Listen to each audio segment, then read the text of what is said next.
السلام عليكم ورحمة الله وبركاته. صباح الفل، صباح الورد، صباح الياسمين، صباح الرضا من رب العالمين. تعالوا نصلي على النبي ونخش بقى نشوف الغدا النهاردة.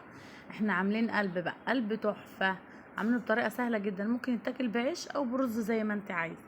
انا هنا جبت بتاع مثلا هنقول اكتر من نص كيلو بصل، وقطعته وحطيت عليه زيت زي ما انتوا شايفين، وسبته يتحمر كده بالشكل ده. وطبعا على السريع كده عملت الطحينه، حضرتها طبعا. حطيت شويه الطحينه اللي انا حطهم، بحط عليها كمون وخل وسنه ملح وسنه شطه لو انت عايزه، برضو اختيار.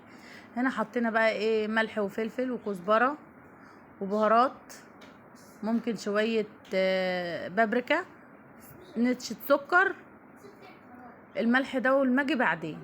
ماشي. هنا طبعا انا حطيت البهارات زي ما قلت لكم، وبعدين نزلت بالقلب اهو، انا مقطعاه كده بالشكل اللي انتوا شايفينه ده.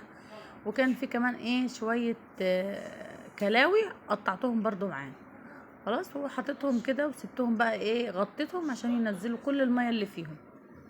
بس غطيت عليهم وسبتهم يستووا مع نفسهم. ده كرات، ممكن تقطعي كرات، ممكن تقطعي للتزيين يعني، تقطعي بتاع ده. اللهم صل وسلم وبارك على سيدنا محمد وعلى اله وصحبه اجمعين.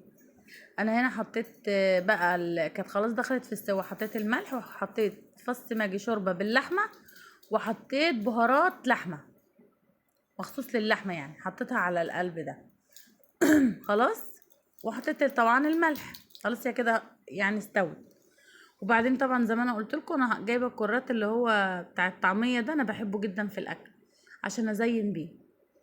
طبعا كنت حضرت الرز وطبق السلطه وحضرت الطحينه، وده كان شكل القلب تحفه وريحته رهيبه. بصوا القمر. واهو ده بقى الطبق السلطه، وهنا طبعا غرفت الرز وحضرت كل الاكل. بألف هنا وشفا على قلبكم. لازم تجربوا الطريقه دي وتقولوا لي رايكم ايه. اشوفكم على خير في فيديو جديد ان شاء الله. السلام عليكم.